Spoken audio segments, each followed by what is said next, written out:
I've been trading the markets from very young. So I started trading when I was 17. And why did I start trading? It was back then. It was a way for me to go and make a quick buck. And my parents said they're going to give me money only for my studies. So for everything else, I had to figure something out. Yeah. So I started quite early. And I was doing my engineering. So I was basically trading the markets and doing engineering at the same time. Around 2001-2 is when I finished my engineering, and around that time also there was this whole Y2K bust that happened. So there was a big downturn in the tech stocks and things. So I had saved up quite a bit of money till 2001, and somehow I went wrong. I went aggressive into the market. I went bust. I worked in a call center from 2001 to 2004-5. Call center because it gave you time during the day to trade, and I could work in the nights. So it was also important to put up a trading capital again, and I did it till 2005. Around 2005, in a gym, by chance I met a person, who was an NRI, and so he asked me what I do, and I was trading back then with ICICI, and I showed my account performance to him, and he was very impressed, and he said, "Why don't you do this for me?" He cut me a check over a drink, and yeah, the next day I quit my job and I was doing this full time. And I started a company back then called Kamath Advisories, Kamath Associates, and basically it was an advisory business. So this started with one client, and slowly I had a lot of clients for whom I was advising on how to manage their money in the markets. I became a sub-broker of Reliance Money in 2006-7. Reliance Money had come with a nice, unique plan back then. 2008, when the market crash happened, the whole meltdown happened, it was a really good year for us. So we were short on the market. So when you're short, you kind of make money when the market falls. And 2009, I had done this for 12 years of my life. So I wanted to take a sabbatical. My younger brother, Nikhil, had joined the business by then. I realized that he's a much better trader than I am. So it didn't make sense for two people to sit and trade. And I always had this idea of what we call Zerodha today, but then back then they didn't have a name. But the idea was, if people are trading online, why should the support system be very offline? Why should we have 20 offices in a city or 200 offices around the country? Because what happens then is the operational cost goes up, which has to be recovered back from the client. So the concept was quite simple. It was to stay online as a business and support online traders from across the country. So that's been the journey. To how Zerodha started actually. See, I think in financial services business, just like a bank, gaining credibility is the toughest thing, right? As stockbrokers, our clients' funds and securities lie with us. So the first year was quite tough. The biggest challenge in India or anywhere around the world is when you say the cost is less. See, as a business, what we did at Zerodha was we said we will stay online, and we will, whatever is the saving in terms of our overheads, we'll pass it back on to the client. So we started charging a flat fee per trade. We were charging 20 rupees per trade. We still charge 20 rupees a trade, irrespective of the size of the trade. So the savings for people would run into lakhs, compared to trading with a traditional broker.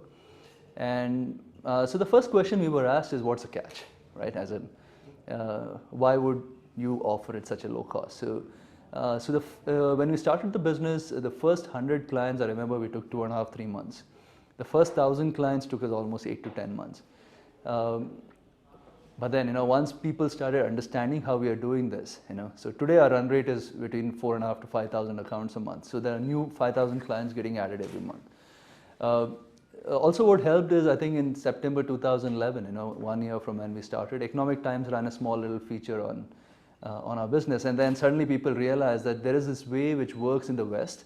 Because today, if you actually look at say the US, every broker is a discount broker today.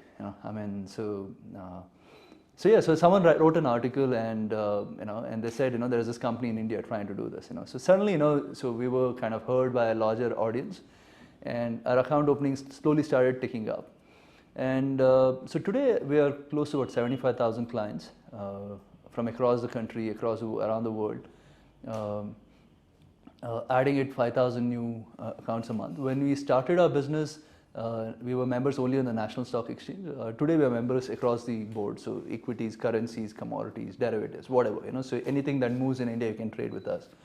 And yeah, so I think the journey, what we have actually brought into the business, a lot of people associate our success with low cost, but more than low cost, I think what we have done is bring transparency into the business.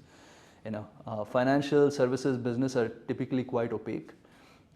So when we started our business, I remember the first thing we had done was we had put a small little brokerage calculator, which is before you open an account, you could figure out what are all the costs with us, which you couldn't do with a traditional broker even if you called someone, And so that kind of helped our business, grow, So it's not really the cost.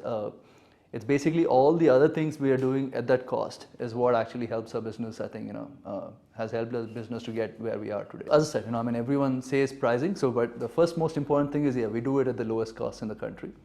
The second thing is, for a trader, he needs good platforms to trade on. I might have a vested interest in saying this, but we probably offer the best trading platforms in the country today. A web-based platform called Kite, a desktop platform called Pi. We were the first people in the country to introduce the concept of backtesting and coding and things like that on a trading platform. So typically India is probably a little catching up to do with the developed markets in terms of not just retail participation, also in the professionalism of retail. So traders. What is backtesting is, before you put any money on a strategy, you go back in 5 years and say, did this make me money in the last 5 years, right? And only then you take an educated decision of investing or trading. And not really just listen to someone's tips or just do it out of gut, So we were the first guys to do it in the country. We not only offered this platform where you can backtest, we also we still take queries, from clients, So someone doesn't know how to code a particular strategy, we kind of guide him to, on how to code, So in terms of platforms, trading platforms, that's, as I said, we probably are the best. We have the probably the best reporting tools in the country. Our tax P&L is a consolidated statement. So today what happens is, if you want to make a tax P&L of whatever trades or investments you've done, there's an effort involved. You have to go to a chartered accountant, get him to look at your books and things like that. So our P&L is concise, everything in place. So all a person has to do is take a printout of it, go to a CA, and you're kind of done. So that's on the reporting side. We also have a behavioral analytics tool. So basically, you look at your own trading behavior from the past, and we will kind of show you where you've been going wrong, right? So things like, do you make money in a bullish market versus a bearish market? Do you make money in trading a X stock versus a Y stock? Do you make money if you traded little quantity, or you made money traded bigger quantity? One of those things in the markets is, everyone knows the rules of trading. Don't put all your eggs in basket. Don't go against the trend, and blah blah. But no one knows the impact of breaking it. So using this analytic tool, we actually show people where they're going wrong. So that's on the trading side. On generally the awareness side, we have a blog called ZConnect. We have a Q&A forum called as tradingqa.com. And we have our very popular education initiative called Varsity.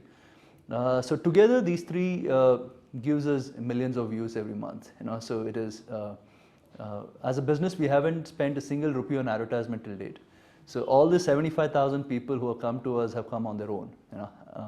And it's basically word of mouth. And it's basically because of all these initiatives that we run. ZConnect, every aspect of trading is covered as a blog post. It's like a combination of a wiki and a Quora. And Varsity, Karthik, who's taking care of Varsity, has done a brilliant job in breaking down very complex things into small little chapters. We have a really good animator who's made it very fun and made it very young. So these are all, to name a few. I mean, we still probably have a bunch of other initiatives, but these are our most popular initiatives. So the challenge for us as a business has been is that we're still not actually helping grow the market. So what we are doing as a business is that if someone's trading somewhere else, he understands the importance of trading with us, right? Because a new person today typically ends up opening a demat or a trading account with a bank, where he's got his savings account or something like that.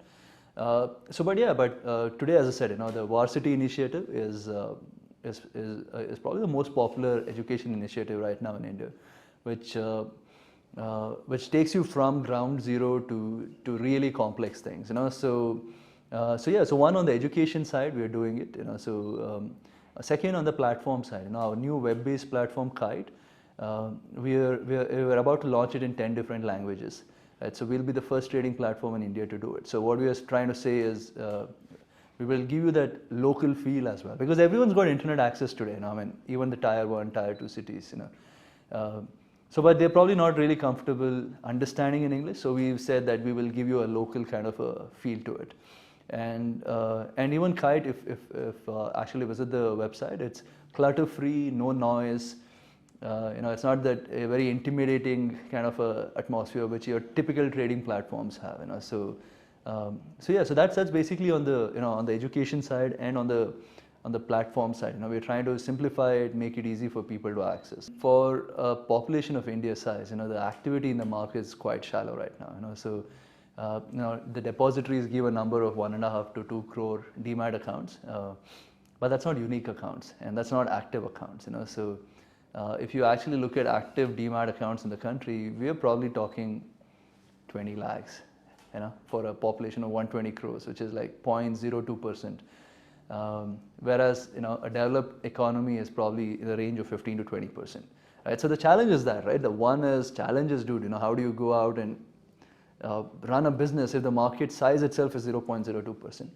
But the opportunity is also that you can actually take it from 0.02% to probably 5%, and you've just grown the market 25, 30 times, right? So as I said, you rather look at it optimistically and pessimistically, So what I think we are doing as a business is something the newer generation will probably appreciate, the guys who are just getting into the market, so 20, 30s, people, they'll appreciate the fact of being online. And the whole sense of empowerment we bring to them, in terms of they don't have to ever call us up for anything, so because everything they need to know is out there, right? And as a business, we have kept it really simple. Every client of ours gets the same deal, right? So even if someone calls us up, so even if any one of the 75,000 people calls us up, even the office boy can pick up the phone and answer his query, because we've just got that one thing that we offer to everyone. So otherwise, a typical traditional setup, everyone gets a different deal. You can bargain, you can, it's an operational hassle.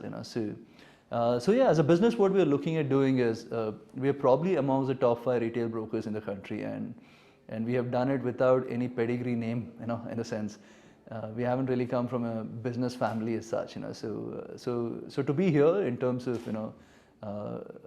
already in the 5 years is quite, encouraging for us, So now that we have the credibility going, we are slowly looking into getting into mutual funds, to NBFC, So all these pockets, or insurance, where there is no transparency today, and there is, usually products are sold more in the interest of the business rather than the interest of the client.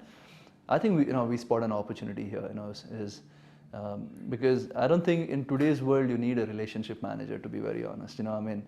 A program can do a much better job keeping your interest in mind as a client, to suggest you the right products, So now our plan is to actually also start doing the whole third-party distribution of products, and then the target, I was just talking to the guys, is at the end of the next 5 years. When we started the business, the target was actually we used the first 5 years to learn the business, because we never did come from a business family, or business background, or we didn't raise any capital from outside. So it's the whole business is bootstrapped, and because we made profit early, we never really needed any money, So we haven't really gotten into this whole circus of going and raising capital and things like that, we are growing organically, and the power of growing organically is that you can grow without advertising, and then once the business grows to a particular size, the growth can be exponential, So if 1,000 people were referring Zerodha to their friends, today there are 75,000 people referring to their friends. So the power of that is quite quite powerful. As a business, we also run a incubator. It's called as Rain Matter. So what we've been doing is we are supporting firms in the fintech side, the financial technology side. Yeah, because one thing that we have spotted in India is there's not too much of innovation happening on the fintech. I mean, generally e-commerce space has got a lot of things. Right? On the fintech side, especially the capital market related sides, there's not too much happening. So we are supporting firms.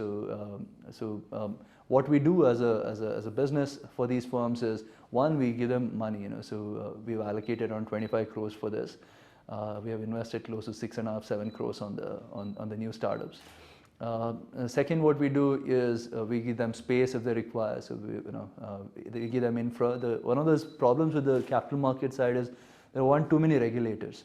Right? So if you're a startup, you could end up doing and spending time for 6 months and then realize that it's not a viable product, or not even 6 months. People spend 2 years, 3 years, and then they realize that this will not probably get approved by the regulators. So we can kind of cut down all their time on that, because today as a business, as a brokerage business, we got access to regulators. So we can actually speak to them and get the queries of the startups answered.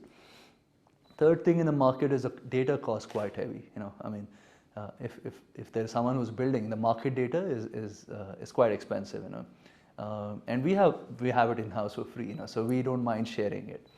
And the most important thing that we do for these startups is give them a crowd who are ready to beta test their product, right? So we have 75,000 people who are online, very vocal, young generation, who like to kind of go out and test new things and give their views and things like that. So recently, when we put up our trading platform called Pi, we had 8,000 people beta testing it at one time. And 8,000 people beta testing, no money can buy you it, right? As in, you can advertise using money, but you can't get people to beta test a product for you. So we are doing this on the fintech side. We generally as Rain Matter invest in all spaces, but the focus is financial technology.